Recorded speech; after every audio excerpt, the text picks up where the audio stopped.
প্রিয় দর্শক, আজকে 27শে মে রোজ মঙ্গলবার আমরা চলে এসেছি সেই চাষকর বাজার গুরুদাসপুর নাটোর। আপনারা জানেন যে আমাদের এই চাষকর বাজারটা স্বাভাবিকভাবে সপ্তাহে 2টা দিন লাগে, অর্থাৎ শনিবার এবং মঙ্গলবার। তো চলুন যাওয়া যাক আজকের এই মঙ্গলবারের বাজারে পেঁয়াজের আপডেটটা আপনাদের কি দিতে পারি।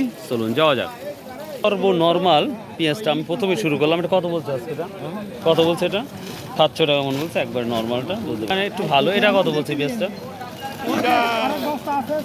1000 টাকা 1100 টাকা। ও 1100 টাকা মনে বলতেছে না? আচ্ছা আচ্ছা, ঠিক আছে। হাই কোয়ালিটি কত বিক্রি হলো এটা? 1800 টাকা না?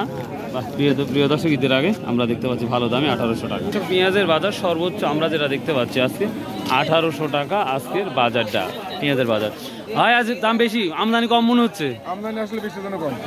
এই বৃষ্টির কারণে কম। দামটা তো 1800 না 1700? হাইস্ট বাজারে 1800 দেখছি। আর মূল বাজার 14-15? হ্যাঁ, মূল্য এইটাই। আচ্ছা আচ্ছা, থ্যাংক ইউ। প্রিয় দর্শক, এই ছিল আজকের পেঁয়াজের আপডেট। সো মোবাইল চার্জ না থাকার কারণে ভিডিওটা বড় করতে পারলাম না। So I am so sorry. Bye, আল্লাহ হাফিজ, আসসালামু আলাইকুম রহমতুল্লাহ।